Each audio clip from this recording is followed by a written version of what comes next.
Oi meninos, eu vou tentar adiantar o lado, porque eu tô falando pra porra, né, velho? Nem sei se eu podia estar falando palavrão aqui, porque vai palavra, né? Mas I'm sorry. Eu vou tentar adiantar, porque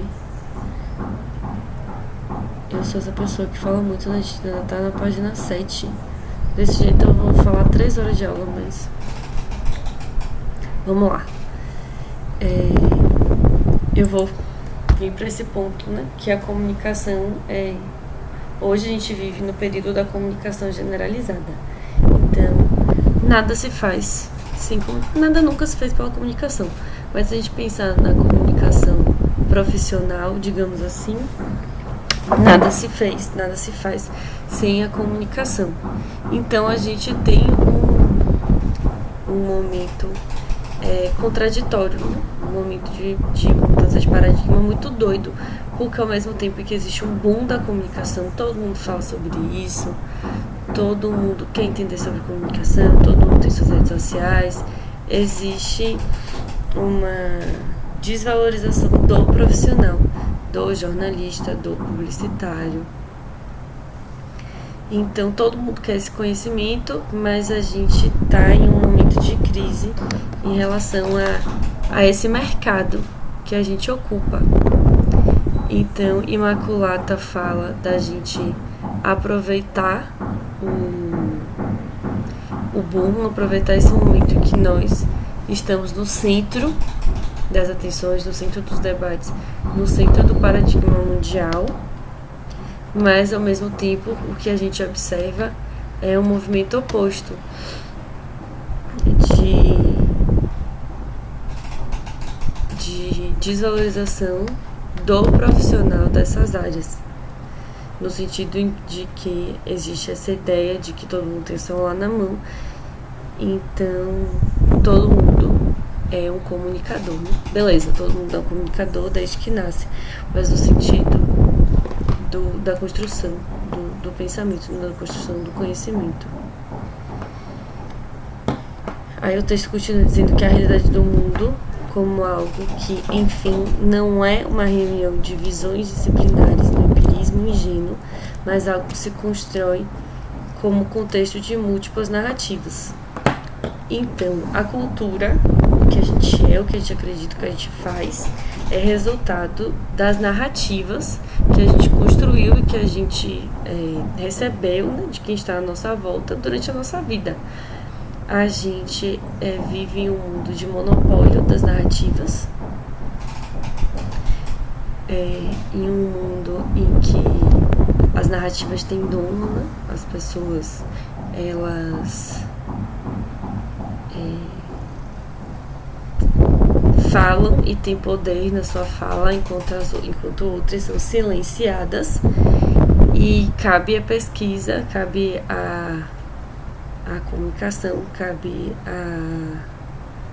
a produção de conhecimento no sentido mais amplo, observar isso também, quem é que fala e quem é que é silenciado na nossa sociedade, quais são as nossas narrativas hegemônicas e quais são as múltiplas possibilidades de narrativas.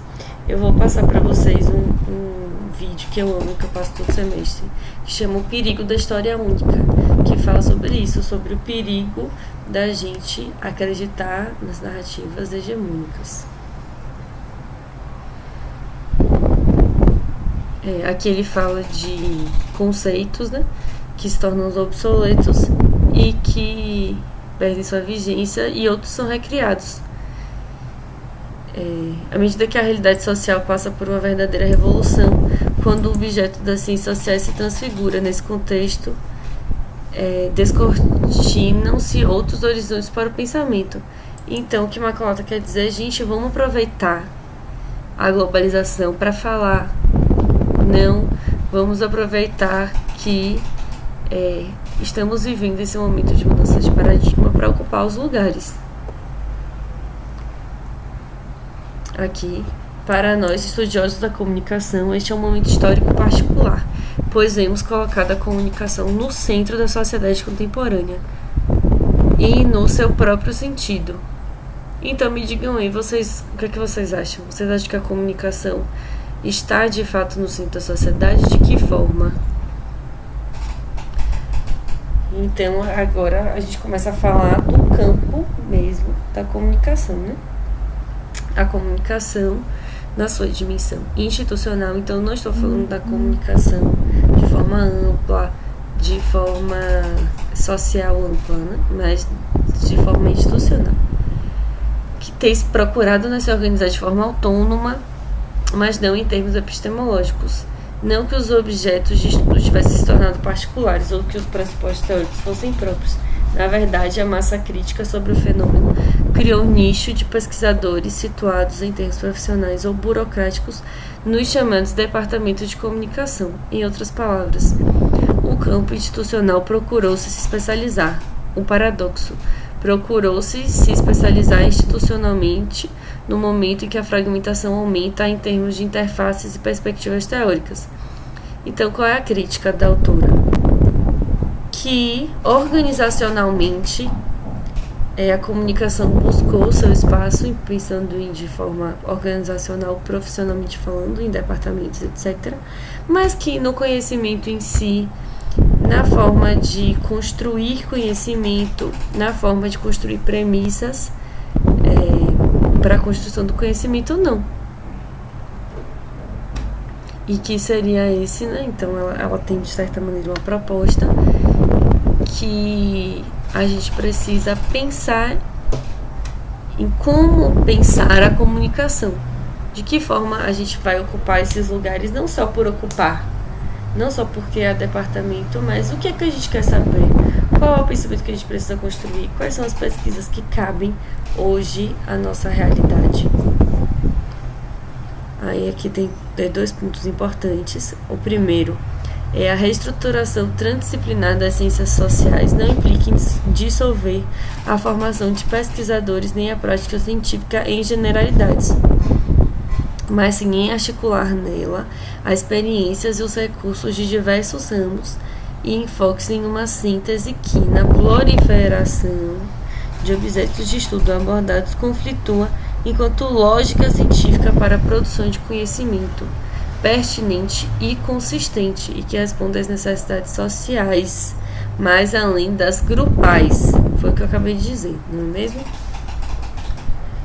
Que a gente tem que pensar para além da reserva de mercado de pesquisa em departamentos, mas pensar em quais são os interesses sociais e grupais dentro da comunicação para conseguir construir um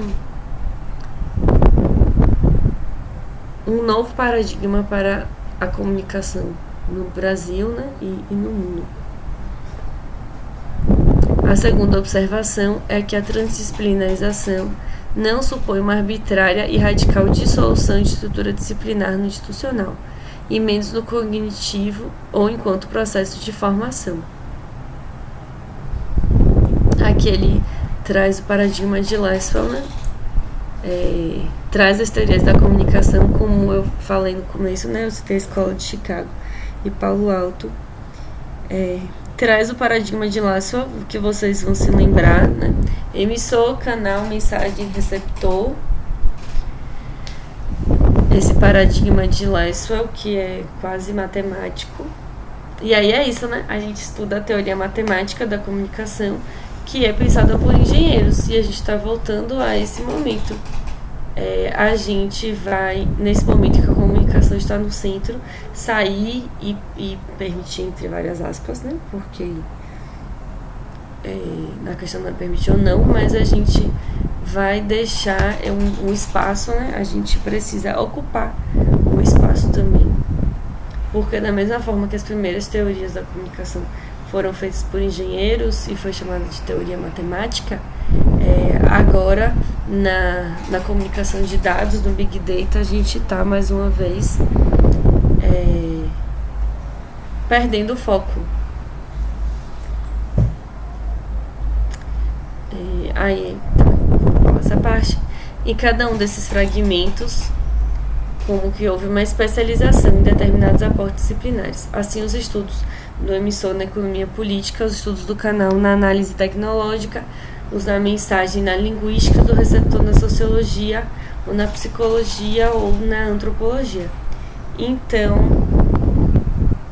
a própria comunicação, ela é subdividida e loteada entre as outras ciências, né, como a autora mostra.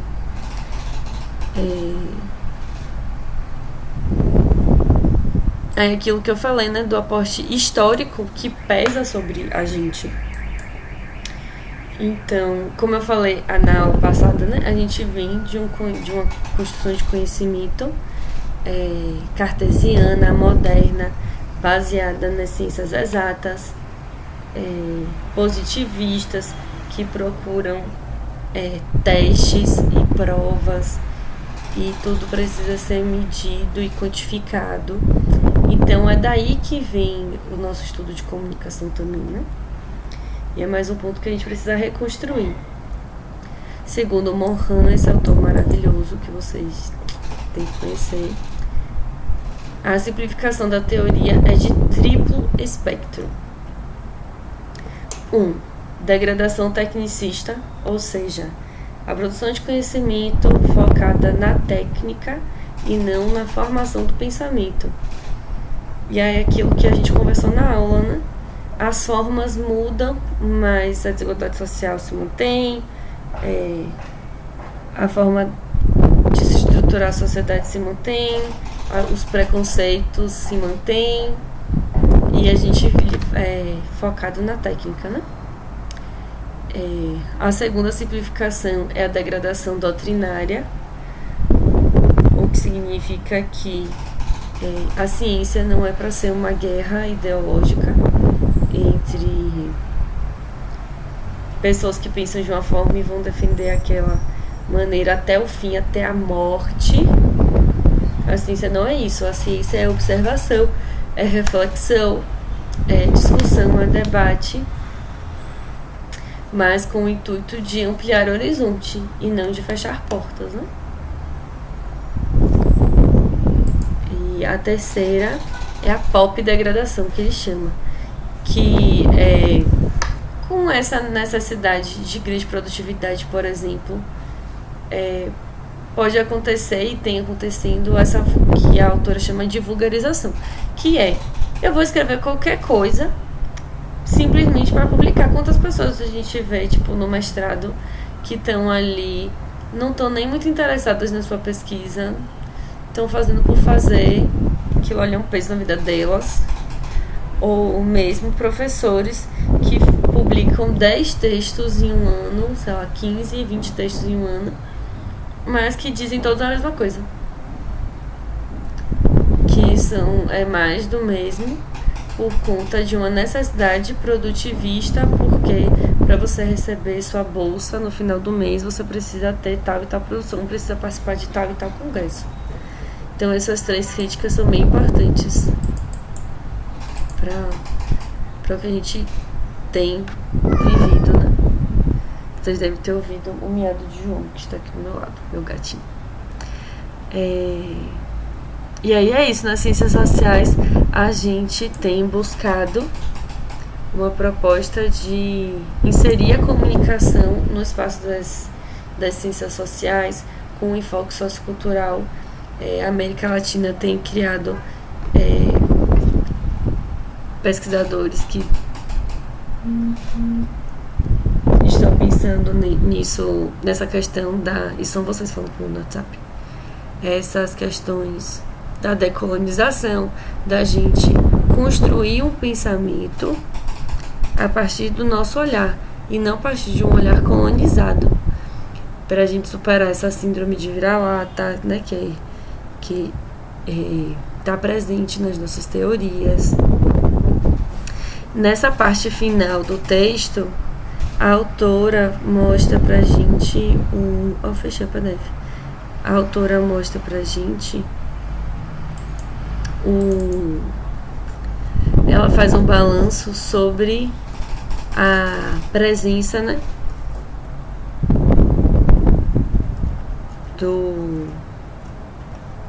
da pós-graduação na comunicação no Brasil. Eu atualizei esses dados, né, porque eles são de 2006, então muita coisa já mudou no Brasil. Eu abri o site aqui da CAPES, que vocês vão ver. E aqui vocês podem ver junto comigo que comunicação tem hoje 57 programas de pós-graduação e 89 cursos de pós-graduação. Então já aumentou bastante nesses 14 anos comparado ao que Imaculata traz em 2006. Houve um salto bem grande que vocês leram, não é mesmo? Então ela mostra que esse salto histórico de 5 cursos na década de 70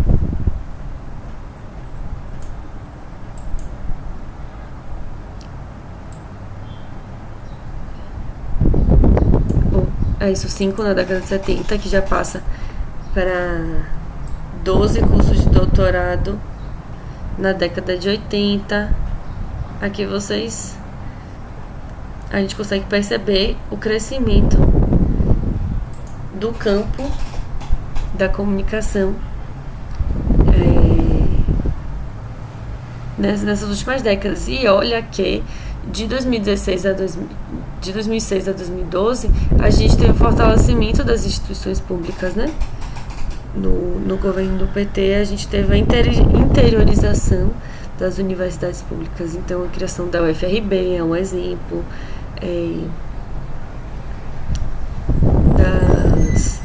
ou a própria UNEB, que está presente no interior também. Então essa interiorização das universidades públicas permitiu esse crescimento, esse avanço, né, dos cursos de mestrado e doutorado na área da comunicação, mas ainda é pouco, né? Se a gente for pensar nas diversas possibilidades que a comunicação permite, só que como a gente falou durante a aula, a comunicação ela tá entre, né? Eu, por exemplo, sou da comunicação, mas estou fazendo mestrado em educação, por exemplo. A pós-graduação permite essa interdisciplinaridade. Então a pessoa pode fazer mestrado em educação e voltar para a comunicação do doutorado, por exemplo. Então é isso, por hoje é só. A gente vai se falar pelo WhatsApp. Semana que vem a gente vai trabalhar as possibilidades de pesquisa mesmo. Eu não sei como vai ficar essa questão da apresentação do seminário de vocês. E é isso, a gente vai ver como vai ficar a situação, né, desse país. E próxima aula a gente se vê online ou presencialmente. Beijo. Desculpa se eu falei demais, mas é isso aí. Espero que vocês gostem. Beijo. Tchau.